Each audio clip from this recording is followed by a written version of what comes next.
अस्सलाम वालेकुम।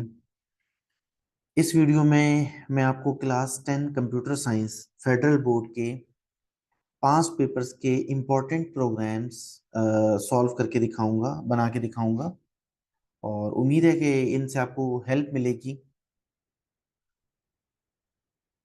चलते हैं 5 पेपर्स की तरफ। पहला यहाँ पे जनाब प्रोग्राम बनाया हुआ है, void main void int x sum is equal to 0। ये कोड लिखा हुआ है और यहाँ लिखा हुआ है कि जी इस कोड को हमने क्या करना है, right the following program code using while loop. ये फॉर लूप में एक प्रोग्राम बना हुआ है और इसे हमने वाइल लूप में कन्वर्ट करना है। ठीक है जी, ये आपके सामने प्रोग्राम है, फॉर लूप में बना हुआ है और हमने इसे वाइल लूप में कन्वर्ट करना है। तो फॉर लूप को वाइल लूप में कन्वर्ट करने के लिए हम क्या करते हैं, पहले हम इस प्रोग्राम को यहाँ लिख लेते हैं। ठीक है, पहले इस प्रोग्राम को हम यहाँ लिख लेते हैं, उसके बाद मैं आपको बताऊंगा कि कैसे जो है इसे हम कन्वर्ट करेंगे। मेरे पास यहाँ जो ऑनलाइन मैंने सॉफ्टवेयर किया हुआ है, इसमें वॉइड मेन वॉइड नहीं चलता, इसमें इंट मेन चलता है। ठीक है, आप लोगों ने जो लिखना है आपने वॉइड मेन वॉइड लिखना है। यहाँ इंट मेन लिखा हुआ है, इसको आपने ध्यान नहीं देना। ठीक है, आपने वॉइड मेन वॉइड ही लिखना है। और ये रिटर्न जीरो भी हम सिर्फ इस इंट मेन की वजह से रिटर्न जीरो लिखते हैं।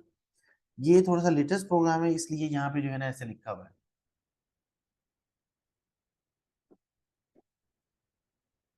ये हम देख लेते हैं, सी करके लैंग्वेज देख लेते हैं।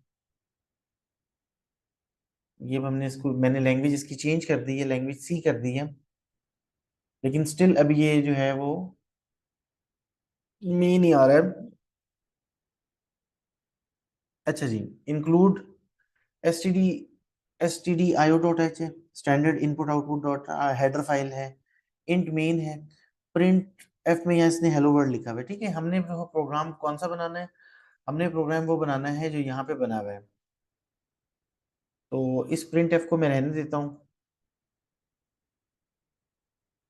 मैं क्या करता हूँ, मैं लिख देता हूँ int X comma sum is equal to 0। ठीक है जी, फॉर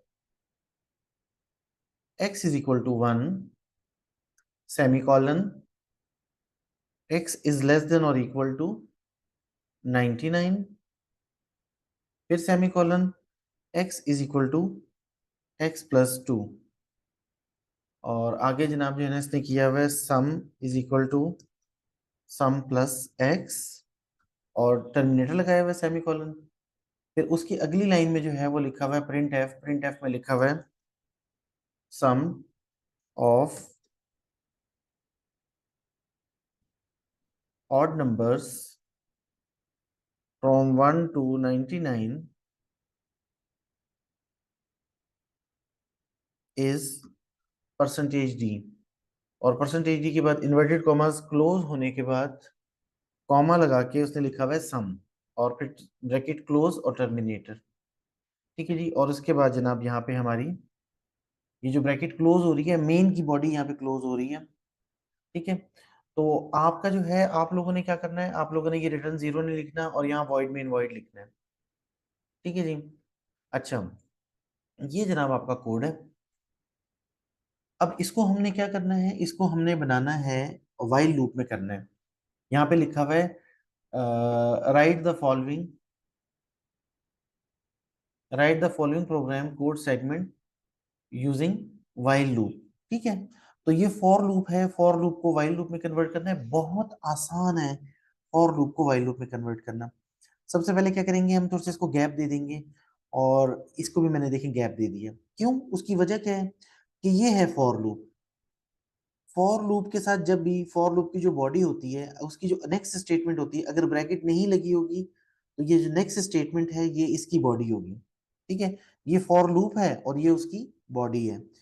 आम तौर पे जो बॉडी होती है उसको हम ब्रैकेट में लिखते हैं, ऐसे करली ब्रैकेट में लिखते हैं इस तरह करके, एक करली ब्रैकेट। लेकिन क्योंकि अगर अगर जो है फॉर लूप के आगे जो उसकी बॉडी है, अगर वो सिंगल स्टेटमेंट हो, तो फिर हम जो है ये ब्रैकेट नहीं लगाते।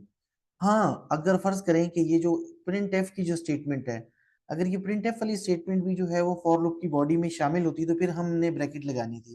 क्यों, फिर फॉर लूप की बॉडी दो स्टेटमेंट पे होती, जब दो या दो से ज्यादा स्टेटमेंट्स हो फिर हमें ये बॉडी लगानी पड़ती है, ब्रैकेट्स लगानी पड़ती है बॉडी के लिए।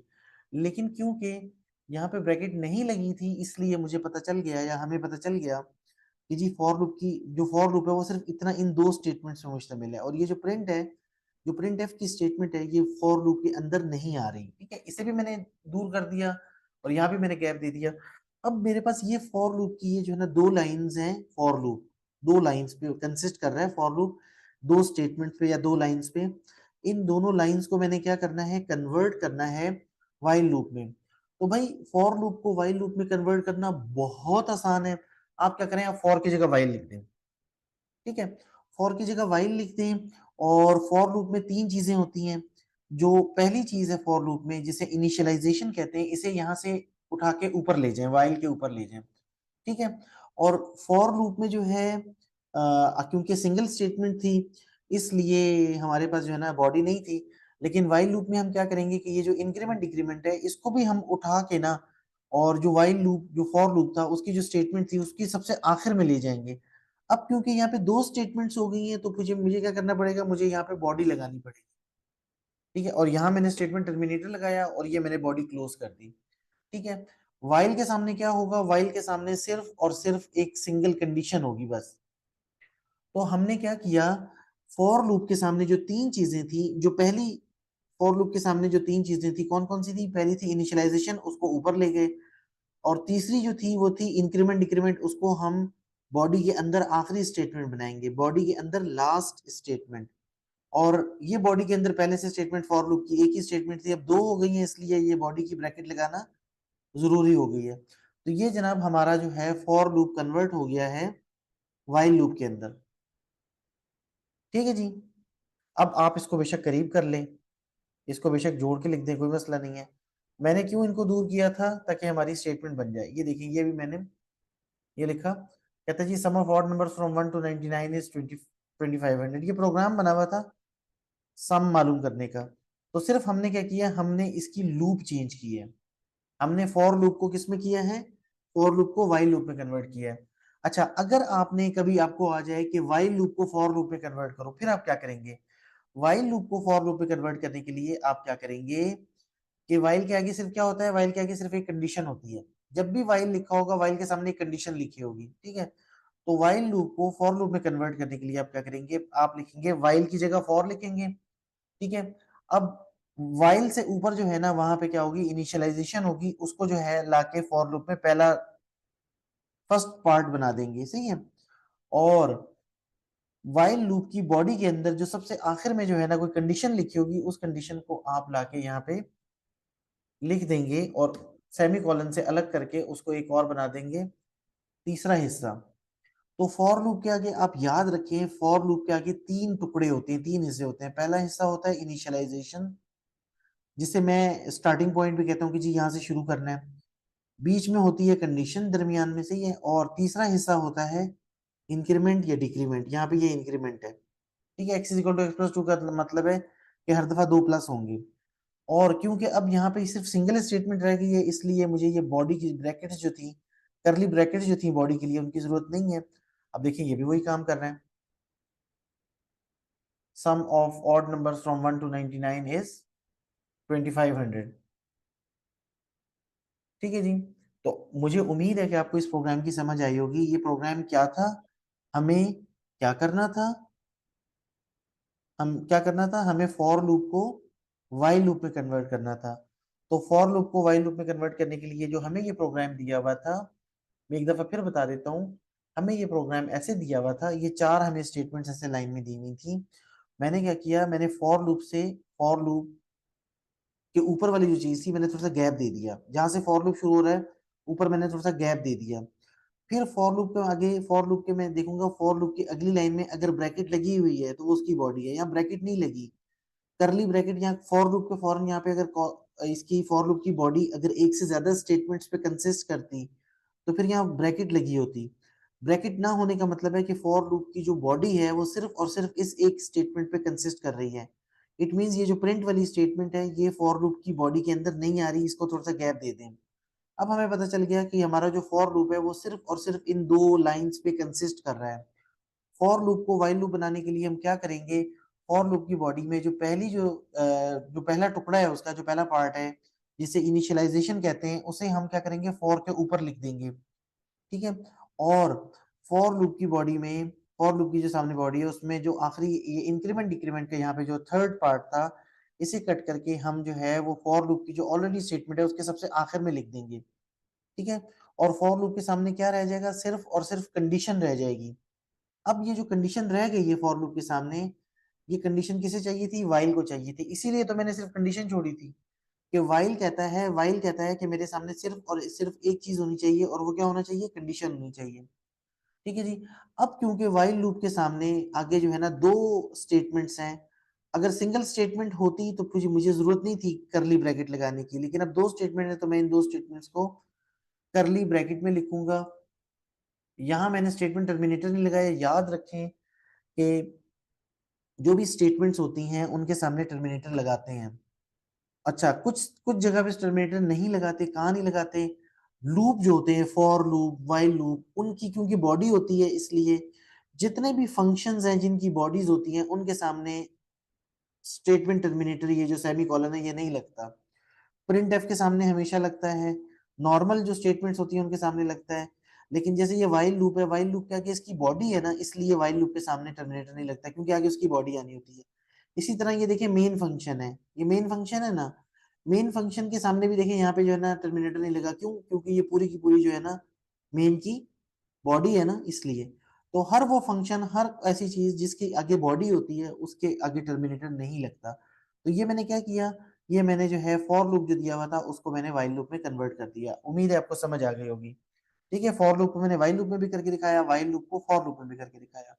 अच्छा, अब अगर आपने वाइल लूप को कन्वर्ट, फॉर लूप को वाइल लूप में कन्वर्ट कर लिया, सपोज आपसे कोई कहता है कि भाई आप इसे डू वाइल में करो, तो वाइल लूप को डू वाइल में करना बहुत आसान है। वाइल की सारी जो स्टेटमेंट है उसको आप कट करें और उसकी जगह क्या लिखें, डू लिखें, हटा दें वहां से, और वाइल की जगह डू लिखें, और वाइल को जो है जहां पे बॉडी खत्म हो रही है वहां लाके और उसके आगे जनाब टर्मिनेटर लगा दें। ये हमने क्या किया, ये हमने वाइल लूप को डू वाइल लूप में कन्वर्ट किया। बहुत आसान है। वाइल लूप को डू वाइल लूप में कन्वर्ट कैसे करते हैं मैं फिर बताता हूँ। ये हमारे पास वाइल लूप था, ठीक है जी। यहाँ पे एक गैप दे दें थोड़ा सा। वाइल लूप को डू वाइल लूप में कन्वर्ट करने का तरीका क्या है कि जहाँ जो वाइल वाली स्टेटमेंट है पूरी की पूरी वाइल वाला, इस वाइल वाले को उठाएं और जहाँ पे ये वाइल की बॉडी खत्म हो रही है यहाँ लिख के इसमें स्टेटमेंट टर्मिनेटर लगा दें, और जहाँ वाइल लिखा था वहां डू लगा दें। ये जनाब मैंने क्या किया, वाइल लूप को डू वाइल लूप में कन्वर्ट करके दिखाया आपको। और अगर डू वाइल लूप को दोबारा वाइल लूप में कन्वर्ट करना है तो ये जो वाइल वाली स्टेटमेंट है ये पूरी की पूरी इसको यहाँ से कट करें और डू की जगह लिख दें और स्टेटमेंट टर्मिनेटर हटा दें, तो ये दोबारा जी वाइल लूप में आ गया, ठीक है जी। आई होप कि आपको समझ आई होगी। आगे ये बहुत इंपॉर्टेंट है, आता है हर दफा। अच्छा, फिर एक और चीज आती है, एक और चीज लिखी हुई आती है, वो क्या आती है, वो कुछ इस तरह लिखी हुई आती है कि जी इफ, ये मैं आपको दिखा देता हूँ, आपके बुक में भी है, ये है कंडीशनल या टर्नरी ऑपरेटर। कंडीशनल या टर्नरी ऑपरेटर है। इस कंडीशनल या टर्नरी ऑपरेटर में क्या होता है, कंडीशन लिखी होती है, क्वेश्चन मार्क होता है, एक्सप्रेशन वन होती है, और फिर कॉलन होता है, और फिर एक्सप्रेशन टू होती है, ठीक है। अगर ये कंडीशन ट्रू होगी तो ये एक्सप्रेशन वन पे अमल करेगा, और अगर ये कंडीशन फॉल्स होगी तो ये एक्सप्रेशन टू पे अमल करेगा, ठीक है। जैसे यहाँ पे लिखा हुआ है, यहाँ लिखा है a is equal to x, a is equal to k is greater than 15, ठीक है। और ये क्वेश्चन मार्क है, क्वेश्चन मार्क के बाद x मल्टीप्लाई बाय वाई लिखा हुआ है और x प्लस वाई लिखा हुआ है, ठीक है जी। इसका मतलब ये है कि जो अगर k की वैल्यू 15 से बड़ी होगी, अगर k की वैल्यू 15 से बड़ी होगी, ये कंडीशन ट्रू होगी, तो ये जो a है ये इसके इक्वल होगा, और अगर ये कंडीशन फॉल्स होगी तो ये जो a है ये इसके इक्वल होगा, ठीक है जी। ये हम करके देख लेते हैं, इस कंडीशन को हम जो है ना इस पर मैं प्रोग्राम बना के देख लेता हूँ। मैंने क्या किया, मैंने उसे उस जो कॉपी किया था मैंने यहाँ पेस्ट कर दिया है। लेकिन इससे पहले जो है ना मुझे ये आपके जो एक्स वाई की वैल्यूज भी देनी पड़ेंगी और मुझे डिक्लेयर भी करना पड़ेगा, ठीक है। मैंने क्या कहा, मैंने कहा इंट के की वैल्यू जो है ना वो कहता है 15 से बड़ी होगी, मैंने के की वैल्यू 16 रख दी, ठीक है। फिर मैंने कॉमा लगाया, कॉमा लगाने के बाद मैंने एक्स और वाई की वैल्यूज भी रखनी है। एक्स की वैल्यू मैंने 2 रखी है और y की वैल्यू मैंने 3 रखी है, ठीक है। इसके बाद मैं a की वैल्यू जो है, a को भी मैंने इनिशियलाइज कर देता हूँ, a की मैं इनिशियल वैल्यू जो है ना, a की वैल्यू में रख देता हूँ 0, ठीक है, और यहाँ पे मैंने एक ही लाइन में ये सारे के सारे वेरिएबल लिख दिए, यहाँ पे मैंने ये स्टेटमेंट टर्मिनेटर लगा दिए, ये मैंने क्या किया, डिक्लेयर कर दिए और इनिशियलाइज कर दिए, ठीक है, वेरिएबल। अब यहाँ पे ये कंडीशन क्या है, ये स्टेटमेंट, ये जो है ना आपकी टर्नरी ऑपरेटर या फिर जो है ना कंडीशनल ऑपरेटर की सूरत में ये लिखा हुआ है। ये कहता है कि अगर k की वैल्यू 15 से बड़ी होगी तो a की वैल्यू क्या हो जाएगी, x मल्टीप्लाई बाय वाई। ठीक है, अब हम यहाँ पे देख लेते हैं, हम यहाँ पे प्रिंट करवा के देख लेते हैं कि क्या वैल्यू आ रही है। मैंने यहाँ परसेंटेज डी लिखा है और मैं यहाँ पे क्या कर रहा हूँ, मैं a की वैल्यू को प्रिंट करवा रहा हूँ, मैं प्रिंट करवा रहा हूँ a की वैल्यू को। अब अगर k की वैल्यू 15 से बड़ी है तो a के अंदर क्या आना चाहिए, x multiply by y. x multiply by y का मतलब है एक इन दोनों को मल्टीप्लाई करें, तो इन दोनों को मल्टीप्लाई करेंगे क्या आएगा, 2 3 6। तो अब आंसर क्या आना चाहिए, 6 आना चाहिए। क्यों, क्योंकि k की वैल्यू 15 से बड़ी है। चलें देख लेते हैं, ये देखिए, ये देखिए यहाँ पे क्या आंसर आ रहा है, आंसर आ रहा है 6। इसका मतलब ये है कि क्योंकि k की वैल्यू बड़ी है तो हमारी जो a के अंदर क्या चला जाएगा, a हमारा इक्वल हो जाएगा x मल्टीप्लाई बाय वाई के। x की वैल्यू 2 है, y की 3 है, तो 2 3 6 आंसर आ गया, देखें आ रहा है। ठीक है, अच्छा अब मैं क्या करता हूँ, मैं k की वैल्यू को छोटा कर देता हूँ। अब मैंने k की वैल्यू को 14 कर दिया है। अब जो है ना मेरी कंडीशन फॉल्स हो गई है, k की वैल्यू 15 से बड़ी है, नहीं जी, अब ये कंडीशन फॉल्स है। तो अब ये जो a है, a किसके इक्वल होगा, x प्लस वाई के। x प्लस वाई का मतलब है 2 प्लस 3 5। अब मेरा 5 आंसर आना चाहिए, देखिए मैं करके देख, ये देखिए मेरा 5 आंसर आ गया। ठीक है, अच्छा अब कहते क्या है वो, एग्जाम वाले क्या कहते हैं, एग्जाम में बाज औक़ात ये होता है कि आपको ये टर्नरी ऑपरेटर या कंडीशनल ऑपरेटर दे देते हैं और आपको कहते हैं कि जी इसको कन्वर्ट करें इफ एल्स में, इसको लिखें इफ एल्स की शक्ल में। अच्छा अगर हमने इसे इफ एल्स की शक्ल में लिखना है तो हम क्या करेंगे, हम लिखेंगे इफ के बाद हम लिखेंगे कंडीशन। कंडीशन क्या थी, कंडीशन थी के इज ग्रेटर देन 15, ये कंडीशन थी जी, के इज इक्वल टू 15। ठीक है, अच्छा हम क्या करते हैं, जब हम इफ की कंडीशन लिखते हैं तो अगर इफ के फौरन बाद हम क्या काम करते हैं, जो ट्रू होने की सूरत में करना होता है, ट्रू होने की सूरत में हमने क्या करना था, एक्स और वाई को मल्टीप्लाई करना था। हमने कहना था A is equal to X multiply by Y. ठीक है, एल्स, एल्स पे कब आता है, जब ये कंडीशन ट्रू होती है तो कंप्यूटर ये वाला काम करता है, और अगर ये कंडीशन फॉल्स होती है तो फिर कंडीशन वो काम एल्स पे आ जाता है, और एल्स के बाद जो भी लिखा होता है वो काम करता है। तो हम चाह रहे थे कि अगर ये कंडीशन ट्रू हो तो a इक्वल हो x मल्टीप्लाई बाय वाई के, और अगर ये कंडीशन फॉल्स हो तो a मल्टीप्लाई हो, a इक्वल हो x प्लस वाई के। ठीक है, तो अब मैंने ये जो काम ये एक स्टेटमेंट एक लाइन में कर रही थी कंडीशनल ऑपरेटर, अब मुझे वो काम इफ एल्स की मदद से 3 लाइनों में करना पड़ा। ठीक है, मैंने क्या किया, मैंने कहा जी इफ कंडीशन लिखी, अगर ये कंडीशन ट्रू होगी तो कंप्यूटर क्या करेगा, इसकी अगली लाइन में जो लिखा है ये वाला काम करेगा, और अगर ये कंडीशन फॉल्स होगी तो फिर ये इस अगली लाइन में नहीं आएगा, ये स्किप करके अगर ये कंडीशन फॉल्स होगी तो ये जंप लगा के एल्स पे आ जाएगा, और एल्स के आगे जो है ना जो लिखा होगा उस पे काम करेगा। तो यूजुअली हम कहते हैं कि भाई ये जो है, ये जो लाइन है ये क्या है, ये इफ की बॉडी है, ये जो इफ कंडीशन है, इफ कंडीशन की बॉडी है ये वाली लाइन। ठीक है, और ये जो लाइन है ये क्या है, ये एल्स की बॉडी है। तो अगर कंडीशन ट्रू होती है तो इफ की बॉडी पे काम होता है, इफ की बॉडी पे एक्शन होता है, और अगर कंडीशन फॉल्स होती है तो एल्स की बॉडी पे काम होता है। ठीक है, तो अब यही, ये जो काम एक लाइन में हो रहा था ये 3 लाइनों में हुआ इफ एल्स की मदद से। तो मैं इसे मिटा देता हूँ। ठीक है जी, अब ये देखें, इसको भी अगर ये भी देखें, ये वही काम करेगा। मैंने k की वैल्यू 14 रखी हुई है ना, तो ये कंडीशन फॉल्स है, कंडीशन फॉल्स होने का मतलब है कि a में क्या आ जाएगा, a के अंदर आ जाएगा x प्लस वाई। तो फिर मेरा 5 आंसर आना चाहिए, देखिए मैं करके देखता हूँ, ये देखिए 5 आंसर आ रहा है। ठीक है, अब अगर मुझे कोई एग्जाम में दे देता है, ये वाला क्वेश्चन दे देता है और कहता है भाई ये जो इफ एल्स ये लिखा हुआ है इसको आप जो है ना कंडीशनल में लिखो, कंडीशनल ऑपरेटर से लिखो, कैसे लिखेंगे, कंडीशन ऑपरेटर से लिखने के लिए दो तरीके हैं। पहला तरीका ये है कि मैं कंडीशन लिखूं, कंडीशन क्या है भला, कंडीशन है के इज ग्रेटर देन 15, मैंने कंडीशन लिख दी। कंडीशन के बाद में क्या लिखूं, कंडीशन के बाद में लिखूं क्वेश्चन मार्क, क्वेश्चन मार्क के बाद मैंने क्या लिखना है, इफ की बॉडी, इफ की बॉडी क्या थी, इफ की बॉडी थी a is equal to x asterisk y. ठीक है, फिर मैं लिखूंगा कॉलन, कॉलन के बाद में क्या करूंगा, एल्स की बॉडी, एल्स की बॉडी क्या थी, एल्स की बॉडी कब काम करती है, जब कंडीशन फॉल्स होती है, वो लिखी हुई है a is equal to x plus y. और आखिर में मैं क्या करूंगा, स्टेटमेंट टर्मिनेटर लगा दूंगा। एक तो ये जो है ना, ये मैंने क्या किया, ये मैंने कंडीशनल ऑपरेटर लिखा है, पहले मैंने लिखी है कंडीशन, फिर क्वेश्चन मार्क, फिर ये इफ की बॉडी मींस अगर कंडीशन ट्रू होती तो क्या होना था, उसे कहते हैं इफ की बॉडी। और फिर मैंने लिखा कॉलन, ये दो नुक्ते, और उसके बाद मैंने लिखी एल्स की बॉडी। एल्स की बॉडी क्या होती है, अगर ये कंडीशन फॉल्स हो तो जो काम होता है उसे एल्स की बॉडी में कह रहा हूँ, तो ये एल्स की बॉडी है। ठीक है, तो अब मुझे ये पूरे को मैं मिटा देता हूँ। ठीक है, ये मैंने पूरे को मिटा दिया, मैंने उसकी जगह सिर्फ ये एक लाइन में ये लिख दिया, कंडीशनल ऑपरेटर की शक्ल में मैंने इफ एल्स की कंडीशन को लिख दिया। लेकिन यहाँ पे एक मसला है, यहाँ पे मैं देखें ये वाली जो एक्सप्रेशन है और ये वाली दोनों एक्सप्रेशन में मैं ए इज इक्वल टू कर रहा हूँ। तो जो कंडीशनल ऑपरेटर है ये हमें एक सहूलत मुहैया करता है, एक फैसिलिटी देता है। कहता है यार आपने यहाँ पे दो दफा लिखा है ए इज इक्वल टू, तो आप क्या करो, कंडीशन के शुरू में आप लिख दो ए इज इक्वल टू। ठीक है, और ये बार बार ए इज इक्वल टू ना लिखो ऐसे। तो मैं क्या करूंगा, ए इज इक्वल टू कंडीशन, अगर कंडीशन ट्रू होगी तो ये वाली चीज ए के इक्वल आ जाएगी, और कंडीशन फॉल्स होगी तो ए इसके इक्वल आ जाएगा। ठीक है, अब आपकी मर्जी है, आप कहते हैं नहीं नहीं सर मुझे जो है ना, मुझे ए जो है ना दो दफा लिखना है। सपोज आप कहते हैं मुझे दो ए जो है ना दो दफा लिखना है, आप लिख लो।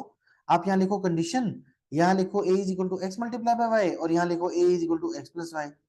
लेकिन अगर आप कहते हो नहीं नहीं सर मैंने जरा अपनी इंक बचानी है और मैंने ए दो दफा नहीं लिखना, तो भाई आप ए यहाँ से ए को हटा दो और यहाँ लिख दो ए इज इक्वल टू, दोनों का काम सेम है, दोनों बिल्कुल सेम काम करेंगे। ठीक है, तो अब उम्मीद है आपको पता चल गया होगा, अगर इफ एल्स में कोई चीज लिखी हुई हो और आपको उसको कंडीशनल ऑपरेटर से लिखना हो तो आप कैसे लिखेंगे। और ये बाकायदा एग्जाम में आया हुआ क्वेश्चन है। ठीक है, ये एग्जाम में आया हुआ है, पास्ट पेपर्स में आया हुआ है। अच्छा, इसके अलावा जनाब जो है ना प्रोग्राम जो आए हुए हैं वो मैं आपको दिखाता हूँ। ये तो देखिए मैंने वाइल लूप वाला आपको करवा दिया। ये एक और प्रोग्राम आया हुआ है, कहते हैं right the following program code segment using switch statement. ये इसने इफ एल्स में लिखा हुआ है, इफ एल्स में, और ये कहता है कि इसे स्विच में लिख के दिखाओ। ठीक है, अब यहाँ से अनफॉर्चुनेटली ये कॉपी हो नहीं सकता, मुझे फिर इसे जो है ना टाइप करना पड़ेगा। ठीक है, तो मैं क्या करता हूँ, मैं इस प्रोग्राम को मिटा देता हूँ। इसको मैं जो है ना अपना ये जो मेरा ब्राउज इंटरनेट एक्सप्लोरर का जो मैंने प्रोग्राम खोला हुआ है इसे मैं थोड़ा सा छोटा कर देता हूँ। ठीक है, ताकि मैं जो है ना लिख सकूँ इसको। ये क्यों नहीं हो रहा, अच्छा यहाँ से होगा। ठीक है जी, यहाँ मैं अब अपने प्रोग्राम को लिखने लगा हूँ। प्रोग्राम क्या लिखा हुआ है if a plus B is equal to one. अब ये कंडीशन है, if a plus B is equal to one. फिर यहाँ पे ये पाइप के दो साइन लगाए हुए हैं, इसका मतलब है कि और A plus B is equal to one, मैं मिला के लिख देता हूँ, और A plus B is equal to two, और A plus B is equal to three. A plus B one के इक्वल हो, या और का मतलब होता है या ए प्लस बी वन के इक्वल हो, या ए प्लस बी टू के इक्वल हो, या ए प्लस बी थ्री के इक्वल हो। ये कंडीशन है, इनमें से ए प्लस बी किसी की भी इक्वल हो, वन के इक्वल हो, टू के इक्वल हो, थ्री के इक्वल हो। तो आगे क्या करना है आपने, आपने करना है प्रिंट एफ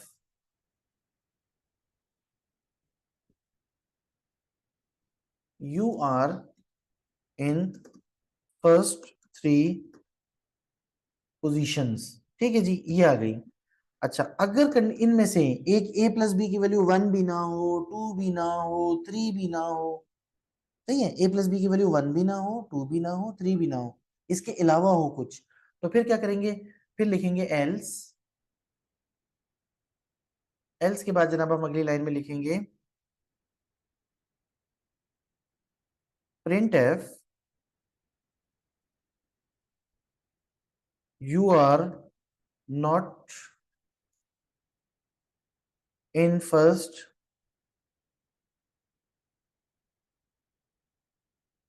पोजीशंस, बस। ठीक है जी, तो ये एक सिंपल सा प्रोग्राम था, लेकिन इसमें कंडीशंस तीन दी हुई थी, और करके तीन कंडीशन थी, बाकी इसमें कोई खास वो नहीं था। और ये इफ एल्स से प्रोग्राम बना था कि अगर इनमें से कोई भी कंडीशन ट्रू होगी तो ये प्रिंट हो जाएगा, और अगर इनमें से कोई भी कंडीशन ट्रू नहीं होगी, सारी की सारी फॉल्स होंगी, तो ये प्रिंट हो जाएगा। बस इतनी सी बात थी, ये सिर्फ सिंपल दिया हुआ था। ठीक है, और इसे हमने किस में करना था, इसे हमने करना था स्विच स्टेटमेंट से करना था। ठीक है जी, अब मैं आपको दिखाता हूँ स्विच स्टेटमेंट से करके इसको, कि ये मेरी जो चार लाइनें हैं इन्हें मैं स्विच स्टेटमेंट से कैसे करूंगा। ठीक है, मैं यहाँ पे नीचे स्विच स्टेटमेंट से कर रहा हूँ, बाद में इसको मिटा दूंगा। मैं भी लिखूंगा SWITCH स्विच लिखूंगा, और स्विच के आगे मैं क्या करूंगा, स्विच के आगे मैं लिखूंगा A+B। ठीक है जी, स्विच के आगे मैंने A+B लिखा। अब A+B की वैल्यूज क्या क्या हो सकती थी, A+B की क्या क्या पॉसिबल वैल्यूज थी, 1 2 3। अब ये जो स्विच की जो है ना, मैं बॉडी स्टार्ट कर दूंगा। स्विच की बॉडी स्टार्ट करने के बाद मैं लिखूंगा केस 1, ठीक है, फिर केस 2, और फिर केस 3। ठीक है, अगर केस 1, अगर यानी कि A+B की वैल्यू 1 हो, फिर वो यहां आएगा। A+B की वैल्यू 2 होगी, वो यहां आएगा। A+B की वैल्यू 3 होगी, यहाँ आएगा। तीनों सूरतों में वो यहां आएगा। जब वो यहां आएगा, यहां आके उसने क्या करना है, यहां आके उसने ये प्रिंट करना है। प्रिंट करने के बाद उसने जो है ना पतली गली से निकल लेना है, ब्रेक कर जाना है। ठीक है, हमने कहा कि अगर A+B की वैल्यू 1 हो, 2 हो या 3 हो, तो उसने क्या करना है, उसने ये प्रिंट करना है। हमने ये प्रिंट करवा दिया। अच्छा, सपोज सपोज A+B की वैल्यू 1 भी नहीं है, 2 भी नहीं है, 3 भी नहीं है, तो फिर क्या करना है, एल्स। एल्स पे ये वाला काम करना है। तो स्विच स्विच स्टेटमेंट के अंदर तो एल्स नहीं होता, स्विच स्टेटमेंट के अंदर होता है डिफॉल्ट। डिफॉल्ट का मतलब है कि अगर कोई भी कंडीशन ट्रू नहीं होती, कोई भी कंडीशन ट्रू नहीं होती, तो वो आएगा डिफॉल्ट पे। डिफॉल्ट पे आके वो क्या करेगा, डिफॉल्ट पे आके वो वाला काम करेगा जो एल्स पे करना था। तो यहाँ जनाब हम ये लिख देंगे प्रिंट एफ, और you are not in first three positions. ठीक है, और डिफॉल्ट के बाद ब्रेक नहीं लगाते, क्यों, क्योंकि डिफॉल्ट हमेशा स्विच की जो बॉडी होती है उसकी लास्ट स्टेटमेंट होती है। यहाँ पे हम क्या करेंगे, बंद कर देंगे इसको। ये देखें, ये जो स्विच स्टेटमेंट शुरू हुई थी, इसकी ये जो करली ब्रैकेट है और एंड होने की, ये करली ब्रैकेट एक लाइन में लिखिए आप। स्विच स्टेटमेंट शुरू होने की जो करली ब्रैकेट है उसे, और एंड होने की जो ब्रैकेट है, इन्हें एक लाइन में लिखेंगे। ठीक है, तो ये मैंने क्या किया, मैं इसको आपको जरा जो है ना वो करके दिखा सकता हूँ कि बच्चों मैंने ये किया कि आपकी ये जो 4 लाइनें एग्जाम में दी हुई थी, इफ एल्स की मदद से ये जो कोड लिखा हुआ था, इसे करना था स्विच स्टेटमेंट में कन्वर्ट। मैंने स्विच स्टेटमेंट में कन्वर्ट कर दिया। स्विच के सामने मैंने क्या किया, A+B लिख दिया। ये जो 1 2 3 थी, ये मैंने केस बना दिए, केस 1 केस 2 केस 3। और इनमें से कोई भी कंडीशन ट्रू होती, अगर ये जो A+B की वैल्यू 1 होती, 2 होती, 3 होती, तीनों शर्तों में उसने यहाँ आके और ये प्रिंट करना था। और ये प्रिंट करने के बाद हमने क्या किया, यहाँ पे ब्रेक लगा दिया। याद रखें, आपने जो भी काम करवाना है वो काम करवाने के बाद ब्रेक का मतलब है कि इस जगह से निकल जाओ, खत्म कर दो काम, बस हो गया, जो काम करना था हो गया। ब्रेक मींस कि बस यहाँ से पतली गली से निकल लो। ठीक है, और अगर जनाब हमारी एल्स, एल्स का मतलब है कि अगर ये कंडीशन ट्रू नहीं है, तो एल्स पे आके ये वाला काम करना था। तो हमने कहा यहाँ पे अगर हमारी कहीं पे भी मैच, कोई भी कहीं पे हमारा केस मैच नहीं होता, तो फिर हम कहाँ आते हैं, डिफॉल्ट पे आते हैं। डिफॉल्ट का मतलब है कि कहीं पे भी कोई भी कंडीशन मैच नहीं हुई, कोई भी कंडीशन ट्रू नहीं हुई, तो हम डिफॉल्ट पे आएंगे। डिफॉल्ट पे आने के बाद हम क्या करेंगे, ये वाला प्रिंट, ये प्रिंट कर देंगे, you are not in first position. और यहाँ पे हम ये जो है ना बॉडी क्लोज कर देंगे। डिफॉल्ट के बाद ब्रेक नहीं लिखते, ये जहन में रखें, डिफॉल्ट के बाद ब्रेक नहीं लिखते। ठीक है, तो ये सारे का सारा आपने कोड लिखना है। ये जो इफ एल्स में लिखा था, ये 4 लाइनें, इसे मैंने स्विच में कन्वर्ट कर दिया है। ठीक हो गया जी। ये एक और मैंने आपका ये एग्जाम वाला क्वेश्चन कर दिया है कि हमने इफ एल्स को स्विच में कैसे कन्वर्ट करते हैं। फिर उसके बाद जनाब एक और प्रोग्राम है, यहाँ पे ये स्विच में लिखा था, स्विच स्टेटमेंट लिखी थी स्विच में, और इसे हमने करना था इफ एल्स में। और ये भाई पूरी की पूरी जो है ना, यहाँ पे वो एग्जामिनर साहब जो है ना वो लिखना भूल गए हैं, स्विच स्विच लिखना भूल गए हैं भाई साहब ना। कोई बात नहीं है, हो जाती है, इंसान है, गलती हो जाती है। तो ये पूरे का प्रोग्राम लिखा हुआ है, वॉइड मेन वॉइड। अगर एग्जाम में पूरे का पूरा प्रोग्राम लिखा होगा, तो आपने भी पूरे का पूरा प्रोग्राम लिखना है। वॉइड मेन वॉइड लिखा है उसने, आपने भी लिखना है। यहाँ पे ये जो हमने क्वेश्चन किया, इसमें उसने सिर्फ ये 4 लाइनों का कोड दिया था। यहाँ इसमें उसने वॉइड मेन वॉइड या इंक्लूड या कुछ भी नहीं किया था, आपने भी कुछ नहीं करना। ठीक है, जितना वो करेगा उतना आप करोगे। अगर उसने वॉइड मेन वॉइड लिखा है, आप भी लिखोगे। अगर उसने वॉइड मेन वॉइड नहीं लिखा, आप भी नहीं लिखोगे। ठीक है, तो जनाब जो है ना उसके बाद अब ये वाला जो प्रोग्राम आया था एग्जाम में, पास पेपर का प्रोग्राम है, void main void character CH, print F, enter any upper case और lower case letter from A to Z। वो कह रहा है A से लेकर Z तक कोई भी अपर केस या लोअर केस लिखो। फिर कहता है स्कैन एफ, %C, सही है, और कॉमा एंड CH। और ये जो है ना पूरे का पूरा, यहाँ पे स्विच लिखना था उसने, लेकिन वो बेचारा भूल गया।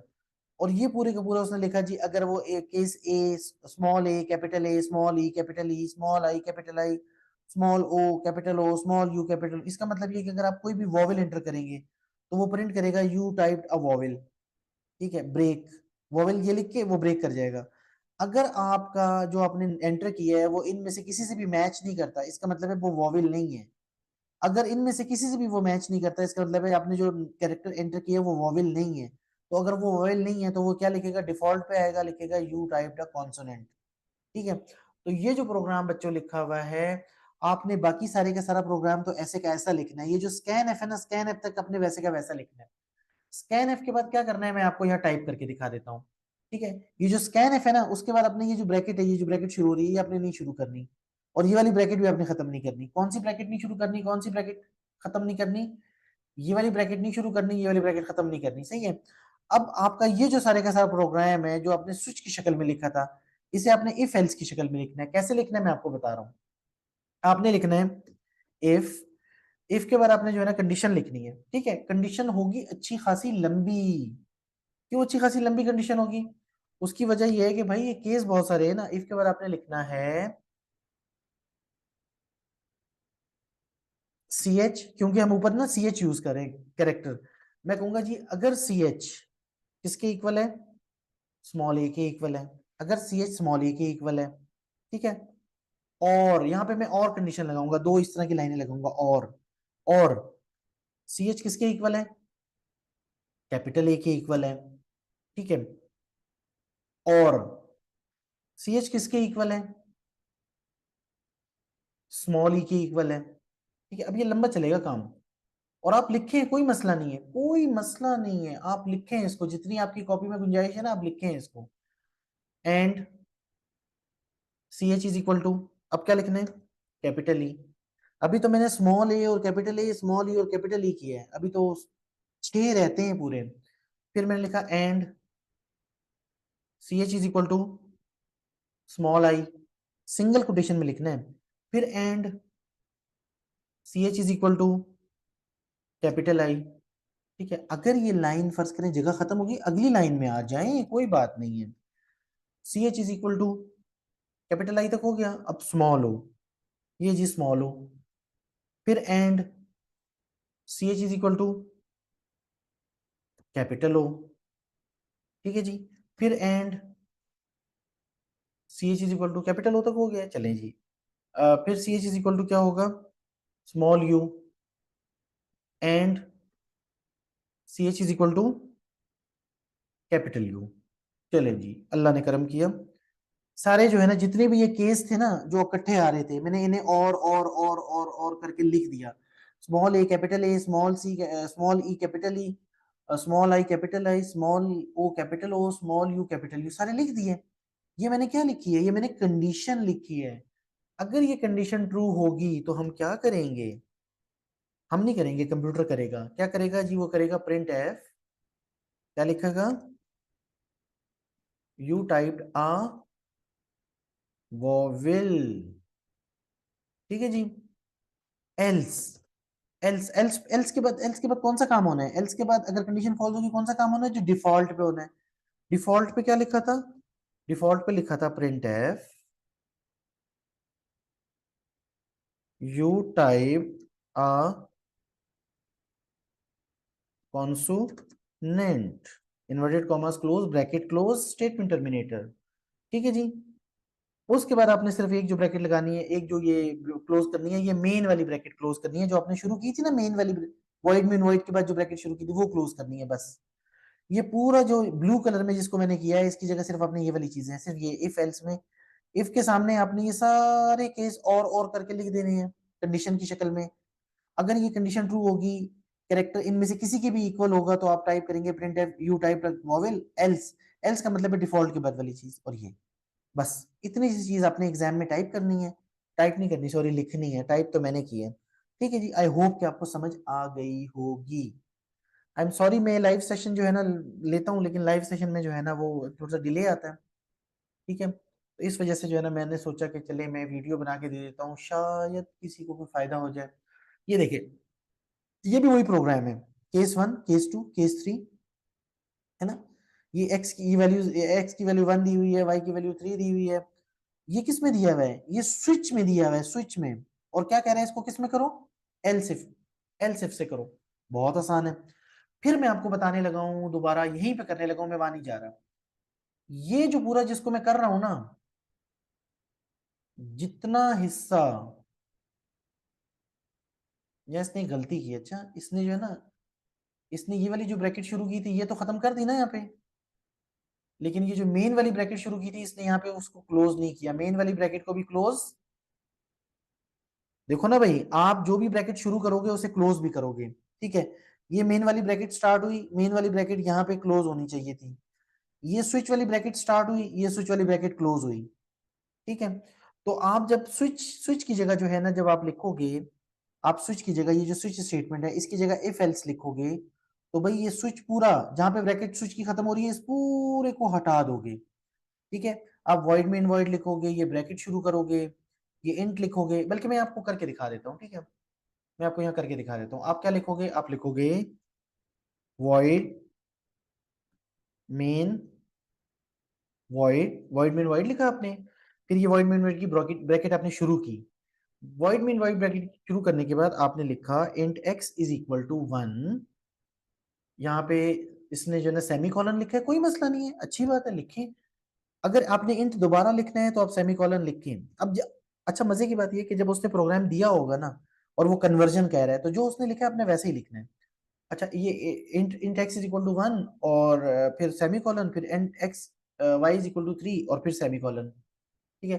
अब आपने क्या करना है, आपने ये जो स्विच वाला प्रोग्राम है, स्विच वाला प्रोग्राम, इसको आपने क्या करना है, इफ एल्स में करना है। आप करेंगे इफ, इफ के सामने आप लिखेंगे कंडीशन।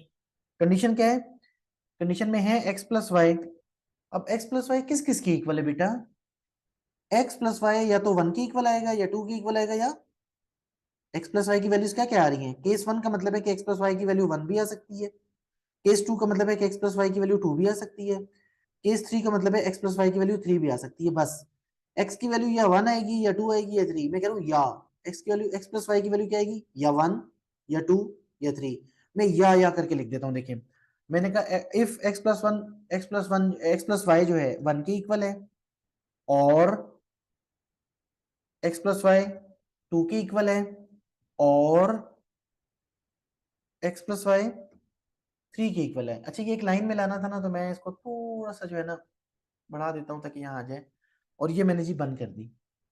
तो यहाँ पे केस 1 केस 2 केस 3 लिखा था। जब मैंने इफ में लिखा तो मैंने इफ के सामने लिख दिया एक्स प्लस वाई की वैल्यू अगर 1 हो या 2 हो या 3 हो। ये जो दो लाइनें खड़ी है ना, इसका ये है और कंडीशन, और ऑपरेटर है, और गेट होता है ना, और गेट, ये और ऑपरेटर है। और ऑपरेटर का मतलब होता है, उर्दू में कहते हैं ना, या एक्स प्लस वाई 1 के इक्वल है, या एक्स प्लस वाई 2 के इक्वल है, या एक्स प्लस वाई 3 के इक्वल है। अगर ये कंडीशन ट्रू होगी तो हमने क्या करना था? हमने, अच्छा, अब मसला पता क्या है? इसने कहा कि जी अगर जो है ना, केस 1 का मतलब है अगर एक्स प्लस वाई की वैल्यू 1 होगी तो ये काम करना है, एक्स प्लस वाई की वैल्यू 2 होगी तो ये काम करना है। इसका मतलब ये है कि अब मुझे, मैंने जो है ना यहाँ पे थोड़ी सी मिस्टेक कर दी, मैंने सारी कंडीशन इकट्ठी लिख दी ना, नहीं इकट्ठी नहीं लिखनी। इकट्ठी तब लिखनी होती है जब एक ही आंसर, अब इन सब पे एक ही काम हो रहा होता, सब पे अलग अलग काम हो रहा है। अच्छा, तो मैंने कहा जी अगर x प्लस वाई की वैल्यू 1 है तो आपने क्या करना है?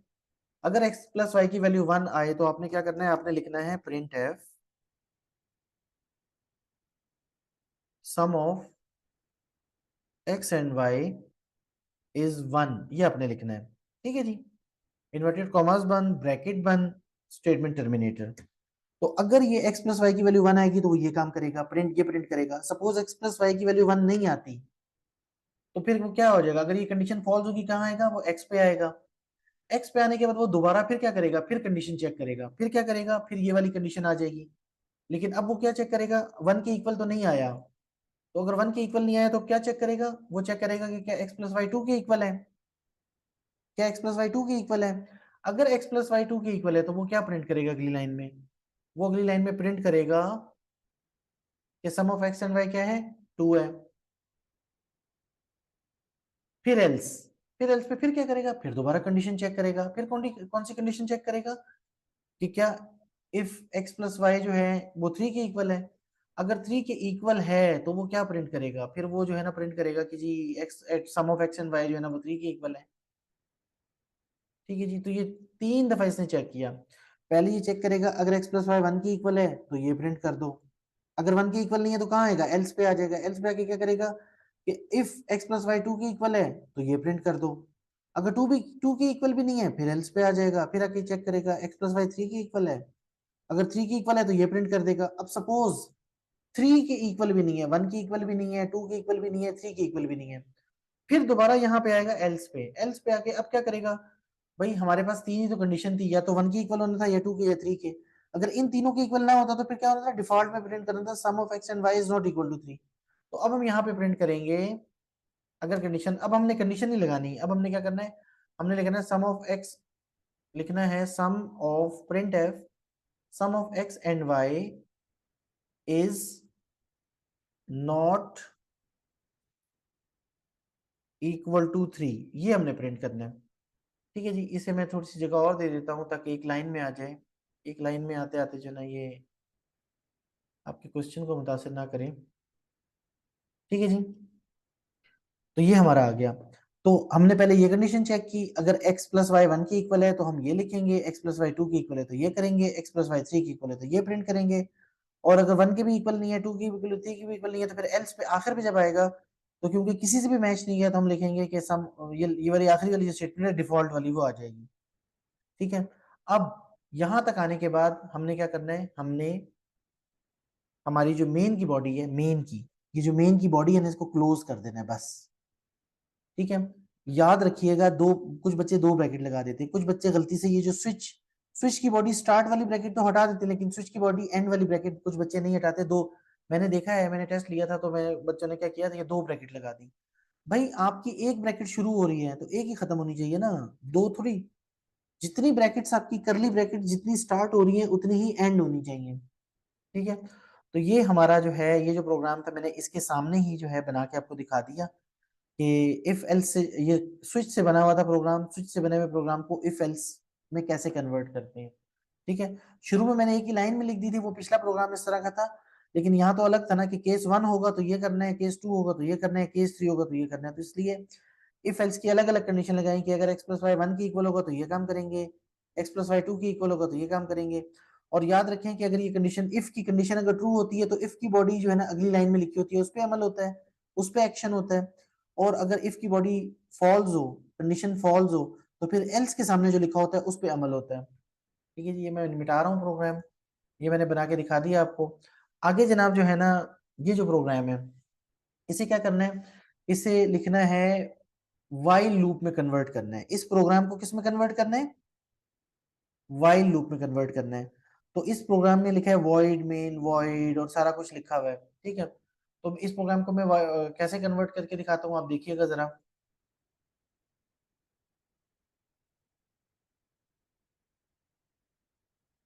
आप जो वॉइड मेन वॉइड है ना, आप उसको तो वैसे का वैसे ही लिख देंगे, void main void, void main void को वैसे का वैसा लिख देंगे, ये करली ब्रैकेट स्टार्ट कर देंगे। सही है, फिर आप लिखेंगे इंट आई कॉमा के और सेमीकोलन, इसको भी वैसे का वैसा लिख देंगे। सही है, अब जो आपका फॉर लूप है ना, इस पहले वाला जो फॉर लूप है, इस फॉर लूप को क्या करना है आपने, इस फॉर लूप को अपने वाइल बनाना है।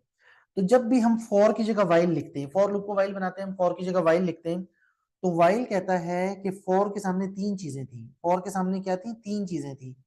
वाइल कहता है मेरे सामने मुझे सिर्फ और सिर्फ कंडीशन चाहिए, कंडीशन क्या है, आई इज लेस देन और इक्वल टू 5। वाइल कहता है मुझे अपने सामने सिर्फ कंडीशन चाहिए, मुझे तीन चीजें नहीं चाहिए। तो वाइल जो है, जो पहली चीज है आई इज इक्वल टू 1, उसे कहता है कि आप मेरे ऊपर चले जाओ, मुझसे ऊपर चले जाओ। तो आई इज इक्वल टू 1 कहाँ आ जाएगा, वाइल के ऊपर आ जाएगा। आई इज इक्वल टू 1 जो है वो वाइल के ऊपर आ गया। ठीक है जी, और स्टेटमेंट टर्मिनेटर याद रखना। अब जैसे फोर की बॉडी शुरू हो रही थी, जाहिर है वाइल की बॉडी भी शुरू होगी। देखें, फोर के नीचे फोर की बॉडी शुरू हो रही थी ना, तो वाइल की बॉडी भी शुरू हो गई। अच्छा, इसकी बॉडी में जो कुछ भी लिखा है वो हम बाद में देखेंगे। वाइल ये कहता है, आई प्लस प्लस को कहता है कि आप सबसे, मेरी जो बॉडी है ना उसमें सबसे आखिर पे चले जाओ। तो आई प्लस प्लस जो है सबसे आखिर में आ गया, वाइल की बॉडी में कहाँ आ गया, आई प्लस प्लस वाइल की बॉडी में सबसे आखिर में आ गया। तो जब भी हम फोर की जगह वाइल लिखते हैं, फोर की जगह वाइल लिखते हैं, तो फॉर लूप में जो पहली चीज होती है जिसे इनिशियलाइजेशन कहते हैं, i इज इक्वल टू 1, उसे वाइल के ऊपर लिखते हैं। और जो आखिरी चीज होती है जिसे इंक्रीमेंट डिक्रीमेंट कहते हैं, i प्लस प्लस, उसे वाइल की बॉडी में सबसे आखिर में लिखते हैं। ठीक है जी। ये मैंने क्या किया, ये मैंने जो आउटर फॉर लूप था, ये जो फॉर लूप था बाहर वाला, उसे मैंने वाइल में कन्वर्ट कर दिया। अब आप अंदर आ जाओ। अंदर आप आते हो, अंदर फिर जो है ना हमारे पास क्या है, अंदर हमारे पास फिर फॉर लूप है। इस फॉर लूप को भी तो वाइल लूप में करना है। तो इसको जब मैं इसकी जगह फॉर की जगह वाइल लिखूंगा, फिर ये फिर वो फरमाइश करेगा। अब फॉर की जगह मैंने वाइल जब लिखा, तो इसने वाइल ने क्या कहा कि मेरे सामने सिर्फ कंडीशन को रहने दो। कंडीशन क्या थी, जे इज लेस देन और इक्वल टू आई। कंडीशन को सिर्फ रहने दिया हमने। ठीक है, कंडीशन को रहने दिया। अच्छा, और इस वाइल ने ये कहा कि ये जो j इज इक्वल टू 1 है, j इज इक्वल टू 1 को मेरे ऊपर लिखो। अच्छा जी, इस वाइल के ऊपर चले जाओ और यहाँ लिख दो j इज इक्वल टू 1 और स्टेटमेंट टर्मिनेटर लगा दो। और इसने कहा j प्लस प्लस को कहा कि मेरी बॉडी में आखिर में चले जाओ। ठीक है। अच्छा, इस वाइल की बॉडी कौन सी है, जो जो फोर की बॉडी थी, फोर की बॉडी क्या थी, फोर की बॉडी सिर्फ एक लाइन थी। याद रखना, फॉर के आगे अगर ब्रैकेट नहीं लगी होगी, फॉर के आगे, फॉर की अगली लाइन में अगर करली ब्रैकेट नहीं लगी होगी, तो फॉर की जो बॉडी होगी वो सिर्फ और सिर्फ उसकी नेक्स्ट लाइन होगी। तो यहाँ पे जो फोर की बॉडी थी वो थी print F percentage D, inverted commas में परसेंटेज डी कॉमा जे, सिर्फ ये एक लाइन फोर की बॉडी थी। अब यही एक जो लाइन है, ये फोर की बॉडी की जगह क्या बन जाएगी, वाइल की बॉडी बन जाएगी। और इसके आगे हमने क्योंकि जे प्लस प्लस लिखना है, तो मैं ब्रैकेट स्टार्ट करूंगा, मैं लिखूंगा जी printf percentage D comma J bracket close statement terminator. ये लाइन पहले किसकी बॉडी थी, फोर की बॉडी थी। अब ये किसकी बॉडी बन गई है, वाइल की बॉडी बन गई है। लेकिन ब्रैकेट क्यों लगाई है, क्योंकि इसके बाद अभी क्या आना है, इसके बाद आना है जे प्लस प्लस, और जे प्लस प्लस के बाद स्टेटमेंट टर्मिनेटर। और ये हमारी जनाब जो है ना आखिरी स्टेटमेंट थी, ये हमारी जो है ना मैंने क्या कर दी, वाइल की बॉडी को मैंने क्लोज कर दिया। अब वाइल की बॉडी क्लोज करने के बाद अगली लाइन में मैंने क्या लिखना है, वो जो प्रिंट एफ की स्टेटमेंट थी ना, print f slash n, print f slash n लिख के ब्रैकेट बंद ये। ठीक है, यहां मैं इस तरह कर दूं बेशक, ठीक है, थोड़ा सा गैप दे दूं। अब ये जो प्रिंट एफ थी स्लैश एन वाली, print F inverted comma slash n, ये फॉर लूप की बॉडी नहीं थी। कुछ बच्चे पता है क्या करते हैं, कुछ बच्चे ये मिस्टेक करते हैं कि जब इस फॉर लूप को वाइल लूप में करते हैं, तो ये जो आई प्लस प्लस है ना, ये जो जे प्लस, सॉरी जे प्लस प्लस है, इस जे प्लस प्लस को इस प्रिंट एफ के बाद लिख देते हैं। कुछ बच्चे क्या करते हैं कि ये जो लिखी ना स्टेटमेंट, इसको वो क्या करते हैं, इसको यहां लगा देते हैं।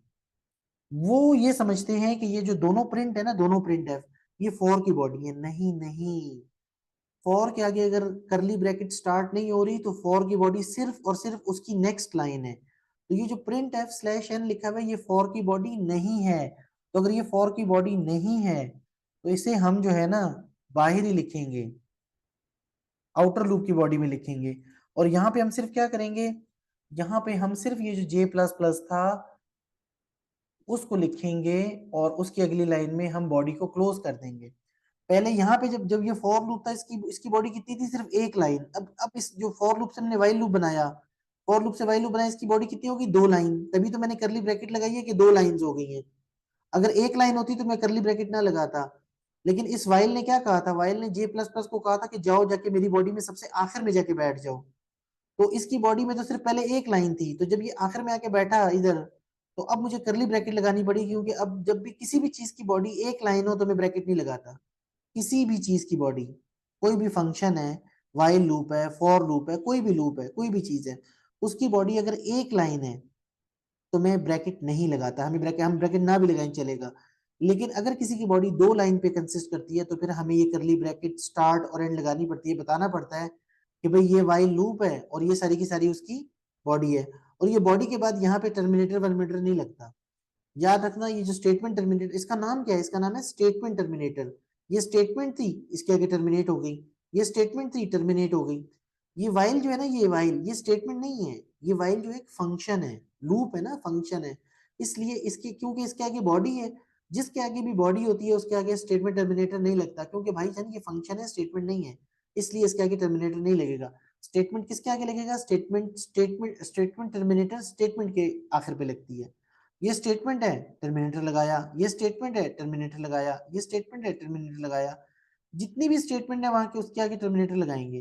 तो ये मैंने आपको ये जो क्वेश्चन था, कौन सा क्वेश्चन था? ये वाला लेफ्ट साइड पे, उसने ये नेस्टेड लूप दिया था। नेस्टेड लूप क्या होता है? लूप के अंदर लूप, एक लूप बाहर हो, एक लूप अंदर हो।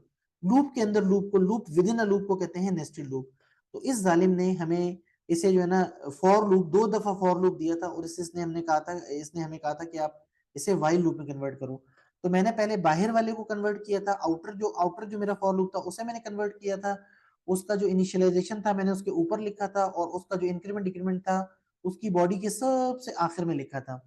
और ये जो अंदर वाला फॉर लूप था, जब मैंने उसकी जगह वाइल लिखा, तो उसका जो इनिशियलाइजेशन था वो मैंने उसके ऊपर लिखा था, और उसका जो इंक्रीमेंट डिक्रीमेंट था उसकी बॉडी के अंदर आखिरी स्टेटमेंट लिखा था। और क्योंकि उसकी बॉडी सिर्फ एक स्टेटमेंट थी पहले, अब जो है ना ये 2 हो गई है, तो मैंने ब्रैकेट लगा दी। और ये जो प्रिंट एफ है स्लैश एन वाला, ये क्योंकि इस फॉर लूप, इस लूप की बॉडी नहीं थी, इसलिए इसको मैंने बॉडी के बाहर लिखा। तो ये जनाब मैंने जो है ना कन्वर्ट कर दिया। हाँ एक बात और, ये ब्रैकेट यहाँ शुरू हुई थी, यहाँ खत्म हुई, ठीक है। ये वाली ब्रैकेट यहाँ शुरू हुई थी, यहाँ खत्म हुई। ये ब्रैकेट यहाँ शुरू हुई थी, यहाँ खत्म हुई।